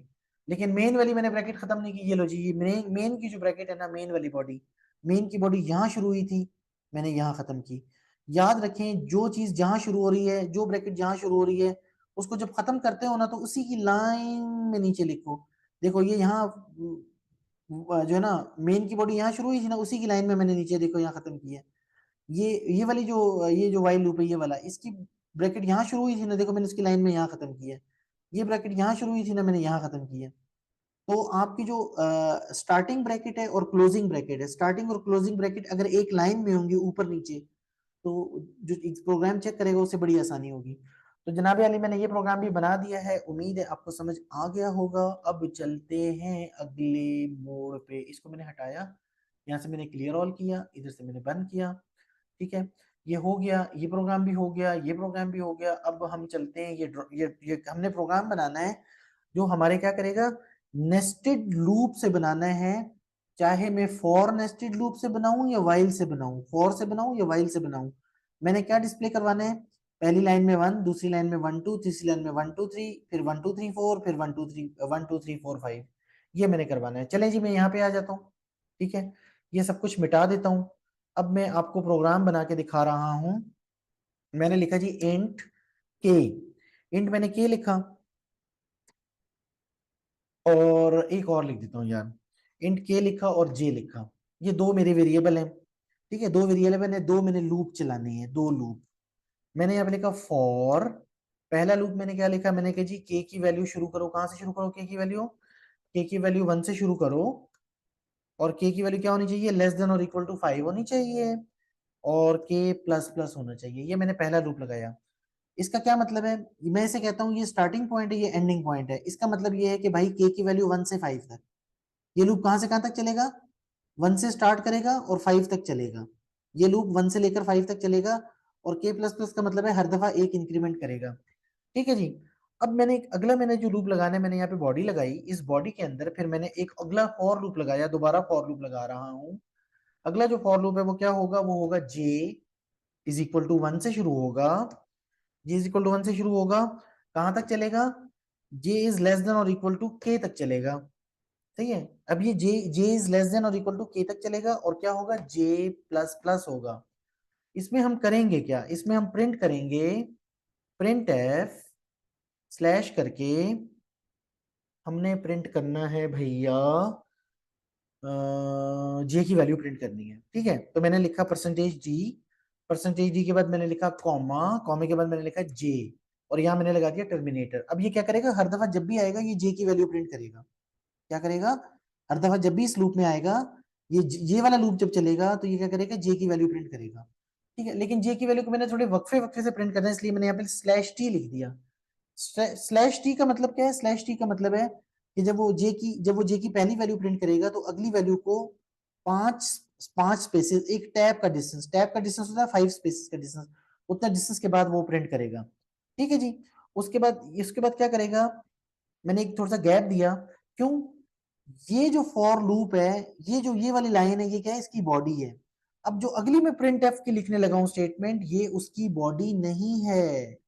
अब मैंने लिखा जी, यहाँ पे मैंने क्या लिखा, मैंने कहा स्लैश एन, ठीक है, और यहाँ मैंने क्या कर दिया, स्टेटमेंट टर्मिनेट कर दिया। ये मैंने क्यों किया, ये मैंने किया कि जब ये फॉर लूप एक दफा चल जाएगा ना, जब ये फॉर लूप एक दफा चल जाएगा, और इस लूप के चलने के बाद जब ये इस ब्रैकेट से निकल के दोबारा जाके के की वैल्यू इंक्रीज करने लगेगा, उससे पहले ये उसे अगली लाइन में ले जाएगा, अगली लाइन में चले जाएंगे, फिर के की वैल्यू बढ़ जाएगी, के की वैल्यू पहले 1 थी फिर 2 हो जाएगी, ठीक है, के की वैल्यू जब 2 हो जाएगी तो फिर ये दोबारा इस लूप में आएगा, और फिर जनाब जे की वैल्यू, फिर ये वाला लूप चलेगा जे की वैल्यू 1 से लेकर के की वैल्यू तक। तो जब हम यहां से इस लूप में, जब हम यहां से स्टार्ट करेंगे, जब हम यहां से स्टार्ट करेंगे, पहली दफा के की वैल्यू क्या होगी, 1 होगी, तो हमारा ये वाला लूप कहां से कहां तक चलेगा, 1 से 1 तक, तो 1 प्रिंट करेगा। फिर दूसरी दफा जब आएंगे, जब ये वाला लूप खत्म हो जाएगा, चल जाएगा, 1 प्रिंट कर देगा, फिर ये के की वैल्यू क्या हो जाएगी, के की वैल्यू 2 हो जाएगी। जब के की वैल्यू 2 हो जाएगी तो ये लूप कहां से कहां तक चलेगा, ये लूप चलेगा 1 से लेकर 2 तक। तो पहले 1 प्रिंट करेगा फिर 2 प्रिंट करेगा, ठीक है। 1 2 प्रिंट करने के बाद ये लूप खत्म हो जाएगा, यहाँ आ जाएगा, अगली लाइन में आ जाएंगे, अगली लाइन में आने के बाद यहाँ आके के की वैल्यू बढ़ा देंगे, के की वैल्यू 3 कर देंगे। जब के की वैल्यू 3 कर देंगे, के की वैल्यू 3 करने के बाद ये कंडीशन चेक करके जब यहाँ आएगा, अब ये वाला लूप कहां से कहां तक चलेगा, 1 से लेकर 3 तक, क्योंकि इसने चलना है के की वैल्यू तक, के की वैल्यू क्या है 3। तो अब ये चलेगा 1 से लेकर 3 तक, पहले ये 1 प्रिंट करेगा, फिर 2 प्रिंट करेगा, फिर 3 प्रिंट करेगा। जब ये 3 प्रिंट कर लेगा, ये कंडीशन फॉल्स हो जाएगी, ये बाहर निकल आएगा, ये वाली इस स्टेटमेंट पे आ जाएगा, ये उसे अगली लाइन पे ले जाएगी, अगली लाइन पे जाने के बाद वो यहाँ आएगा, इधर जाके के की वैल्यू को बढ़ा के 4 कर देगा, के की वैल्यू 4 करने के बाद वो ये इसको चेक करेगा, कंडीशन ट्रू है, फिर वो यहाँ आ जाएगा। अब ये वाला लूप फिर कहां से कहां तक चलेगा, 1 से लेकर 4 तक, पहले 1 प्रिंट करेगा, फिर 2 प्रिंट करेगा, फिर 3 प्रिंट करेगा, फिर 4 प्रिंट करेगा। 4 प्रिंट करने के बाद ये वाली कंडीशन फॉल्स हो जाएगी, ये इस लूप से निकल आएगा, यहाँ आके वो अगली लाइन में आ जाएगा, अगली लाइन में आने के बाद यहाँ आके के की वैल्यू 5 हो जाएगी। के की वैल्यू जब 5 हो जाएगी, के की वैल्यू 5 होने के बाद वो कंडीशन चेक करेगा, कंडीशन ट्रू होगी, कंडीशन ट्रू होगी, वो यहाँ अंदर आ जाएगा, अंदर आने के बाद वो क्या करेगा कि ये वाला लूप चलाएगा, कहां से कहां तक, 1 से लेकर 5 तक, क्यों, अब के की वैल्यू 5 है। ये लूप कहां से कहां तक चलाता है, जे इज इक्वल टू 1 से लेकर के की वैल्यू तक, जे इज इक्वल टू, अब के की वैल्यू 5 है तो ये लूप चलेगा जे इज इक्वल टू 1 टू 5। तो पहले ये 1 प्रिंट करेगा, फिर 2 प्रिंट करेगा, फिर 3 प्रिंट करेगा, फिर 4 प्रिंट करेगा, फिर 5 प्रिंट करेगा। 5 प्रिंट करने के बाद ये कंडीशन फॉल्स हो जाएगी, और ये लूप से बाहर निकल के यहाँ पे आके अगली लाइन में चला जाएगा, अगली लाइन में जाने के बाद ये यहाँ आएगा, अगली लाइन में जाने के बाद यहाँ आएगा, यहाँ के की वैल्यू को बढ़ाएगा, अब के की वैल्यू क्या हो जाएगी, 6 हो जाएगी। जब के की वैल्यू 6 हो जाएगी तो ये वाली कंडीशन फॉल्स हो जाएगी, जब ये कंडीशन फॉल्स हो जाएगी तो ये पूरे के पूरे लूप से बाहर निकल आएगा कंप्यूटर, और खलास, प्रोग्राम हमारा डन। ठीक है, अब हम देखते हैं ये काम करता है कि नहीं करता। चलो जी,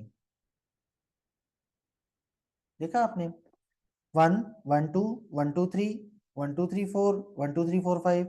अब ये मैंने जो बीच में गैप दिया ना, ये मैंने 5 स्पेसेस दिए, 5 स्पेसेस। आप कहते हैं यार 5 स्पेसेस तो बहुत है सर, ये आप इतने 5 स्पेसेस क्यों दे रहे हैं। अच्छा, मैंने ये स्लैश टी हटा के ना, मैंने 1 2 3 3 स्पेस मैंने यहाँ दे दिए।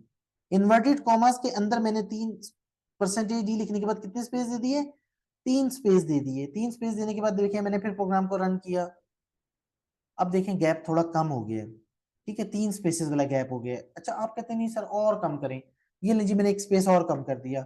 अब चलाएं जरा, अब चलाएं, अब देखें स्पेस और कम हो गए, अब कितने 2 स्पेसेस रह गए। आप कहते हैं नहीं सर और स्पेस कम करें, एक एक स्पेस, चलो जी ठीक है, एक स्पेस और कम करो भाई, ये लो जी, एक स्पेस और कम कर दिया। अब चलाया, अब जो है ना, हाँ थोड़ा सा करीब करीब हो गया, अब एक एक स्पेस है। आप कहते नहीं सर एक स्पेस भी ना दें, रहने दें, स्पेस दें ही ना। अच्छा, चलो बेटा मान लेता हूँ आपकी बात, ये लीजिए एक स्पेस भी नहीं दिया मैंने, परसेंटेज डी के बाद कोई स्पेस नहीं दिया, कोई स्पेस नहीं दूंगा, बिल्कुल जुड़ जुड़ के आएंगे, मिल मिल के आएंगे, ये देखें, ठीक है। तो अगर आपने ज्यादा स्पेस देना है तो आप यहाँ पे क्या करेंगे, आप यहाँ पे परसेंटेज डी के बाद लिख दें बैक स्लैश टी लिख दें। ये बैक स्लैश टी क्या करता है, 5 स्पेसेस देता है। आप कहते हैं नहीं सर 5 स्पेसेस बहुत हैं, तो आप 2 स्पेसेस दे दो, 3 दे दो, 4 दे दो, 6 दे दो, यार जितने स्पेसेस, मैं मुझे तो जो है ना स्लैश टी अच्छा लगता है। स्लैश टी का मतलब है 5 स्पेसेस, ये देखो 5 स्पेसेस दिए इसने, देखो आपको नजर आ रहा है 5 स्पेसेस, बेहतरीन। पहले 1, फिर 1 2, फिर 1 2 3, फिर 1 2 3 4, और फिर 1 2 3 4 5।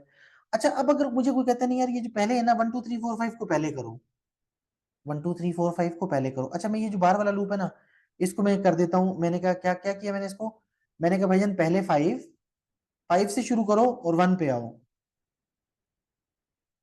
कहां से कहां हो, मैंने इस लूप को उल्टा चला रहा हूं।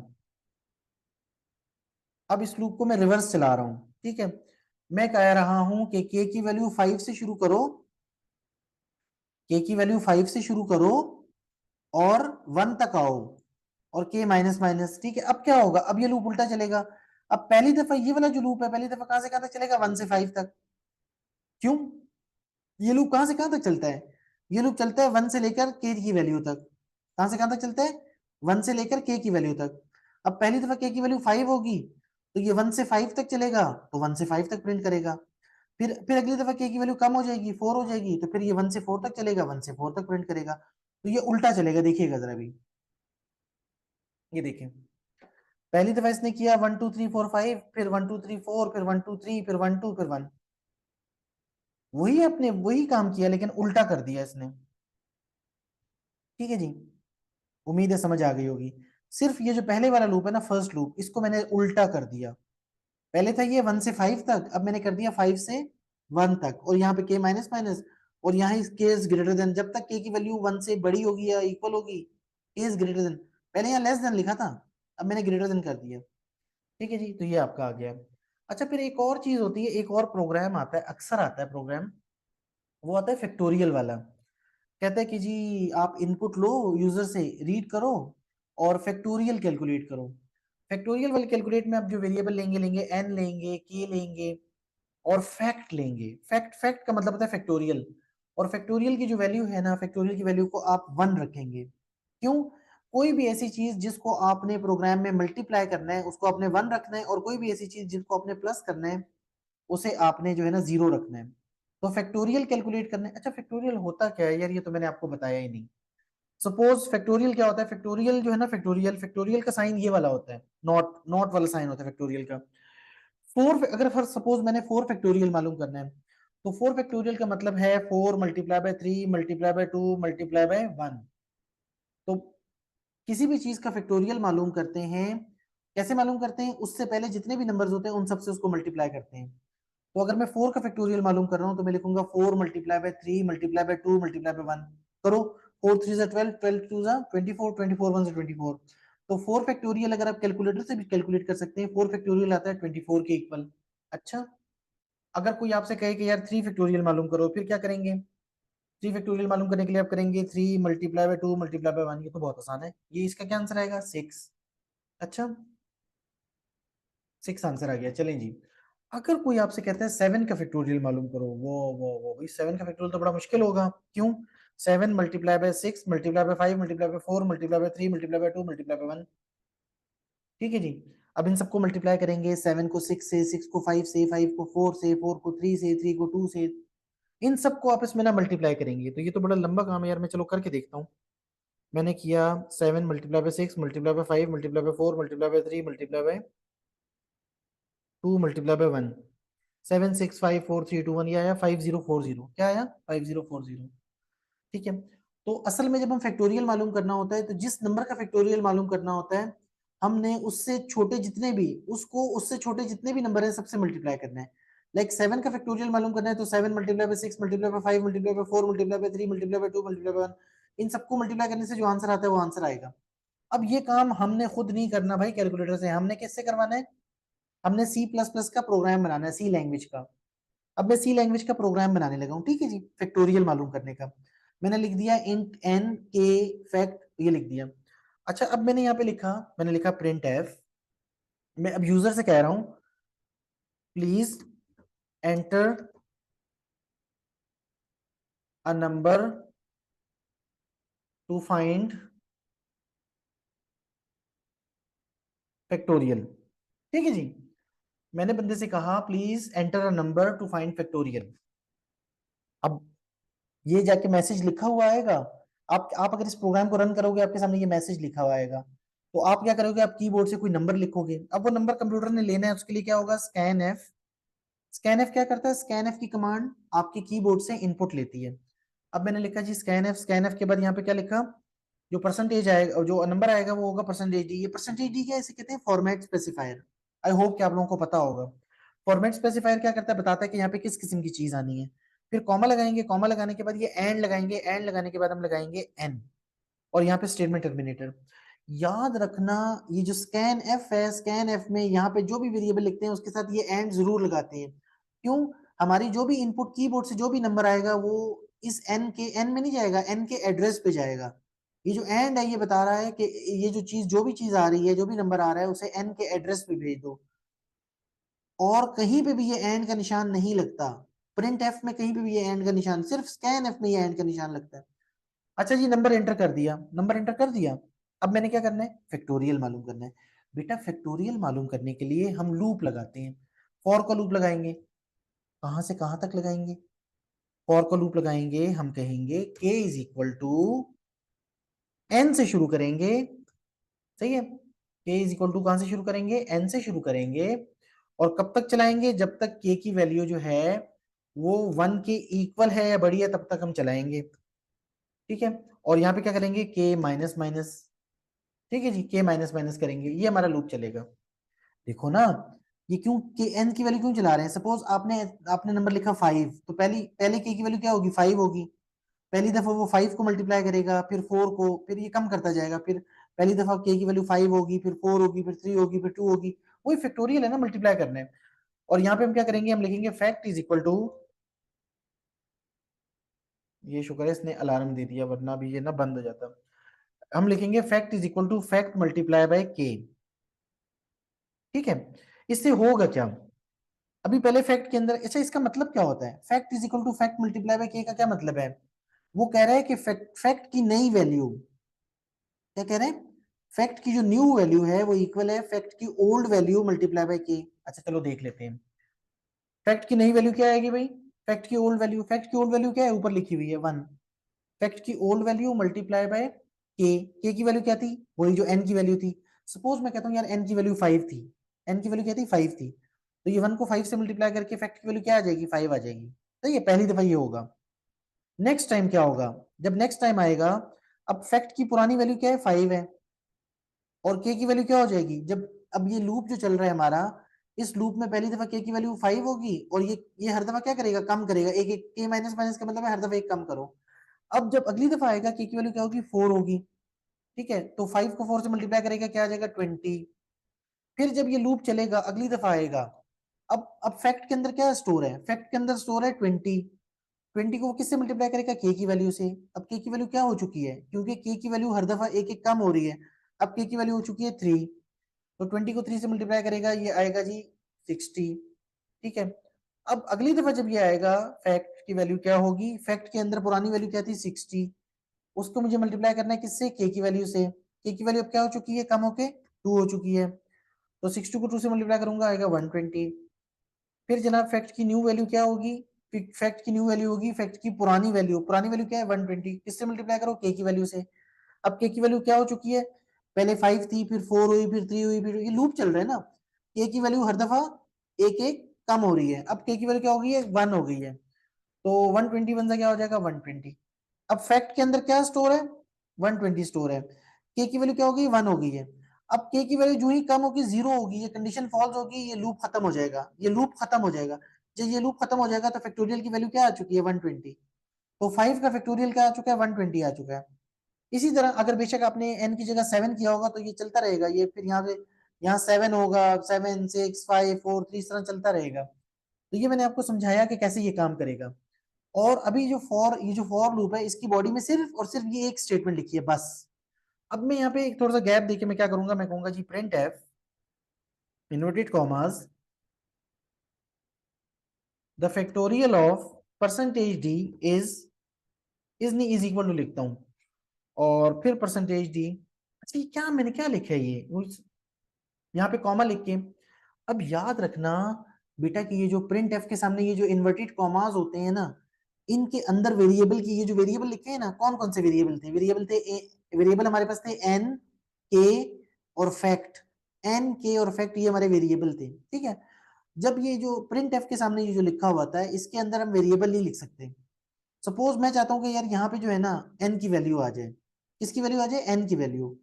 तो मैं एन क्या है, एन इंटीजर है ना, तो मैं यहाँ पे परसेंटेज डी लिख दूंगा। और यहाँ मैं चाहता हूँ इस जगह किसकी वैल्यू आ जाए, फैक्टोरियल की वैल्यू, फैक्ट की वैल्यू यहाँ पे आ जाए। तो यहाँ पे मैं फैक्ट नहीं लिख सकता, ये मैं यहाँ परसेंटेज डी लिखूंगा। अब मैं क्या करूंगा, कॉमे के बाद जो है ना मैं क्या लिखूंगा, एन लिखूंगा और कॉमा फैक्ट लिखूंगा। ठीक है जी। और यहाँ मैं स्टेटमेंट टर्मिनेटर लगा दूंगा। अब ये जो पहले वाला परसेंटेज डी है, इसकी इसमें पहले वाला जो वेरिएबल है ना उसकी वैल्यू आएगी, इस परसेंटेज डी में एन की वैल्यू आएगी, और ये जो बाद वाला परसेंटेज डी है इसके अंदर फैक्ट की वैल्यू आएगी। पहले वाले के अंदर पहले वाले की वैल्यू, दूसरे के अंदर दूसरी। जब कभी भी हम यहाँ पे परसेंटेज डी लिखेंगे तो यहाँ हम लाजमी वेरिएबल लिखेंगे, वरना गलत हो जाएगा। ठीक है। अब मैंने यहाँ 2 दफा परसेंटेज डी लिखा है और यहाँ मैंने 2 वेरिएबल लिखे हैं। ये पहले वाले परसेंटेज डी के अंदर एन की वैल्यू आएगी और दूसरे वाले परसेंटेज डी के अंदर फैक्ट की वैल्यू आएगी, फैक्टोरियल की। और अगर हम 5 लिखेंगे तो भी मैंने आपको करके दिखाया कि 120 आंसर आएगा। ठीक है जी। इसके बाद हमारा क्या हो गया, प्रोग्राम खलास हो गया बस।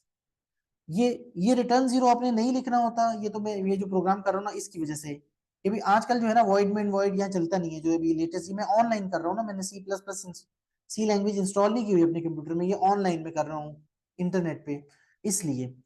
तो जनाबे अली, अब ये हमारा इतना सा प्रोग्राम था। इसमें मुश्किल बात तो वैसे कोई नहीं थी, आपस की बात है। पहले मैंने क्या किया था, पहले मैंने प्रिंट एफ लिख के कहा था कि प्लीज एंटर नंबर, और फिर बंदे ने नंबर एंटर किया, वो एन के अंदर चला गया, एन की वैल्यू जगह पे चला गया। फिर मैंने लूप लगाया, कहां से कहां तक, एन से लेकर 1 तक। जो भी एन होगा, एन की वैल्यू 10 होगी तो 10 से 1 तक, एन की वैल्यू 7 होगी तो 7 से 1 तक, एन की वैल्यू 5 होगी तो 5 से 1 तक ये लूप चलेगा। ये माइनस माइनस का मतलब है हर दफा एक ये माइनस होगा। ये फॉर्मूला मैंने लिख दिया, ये कैलकुलेट करके आपको ये दे देगा। चलो अब करके देखते हैं, इसको प्रोग्राम को रन करते हैं। ये देखिए कह रहे please enter number to find factorial.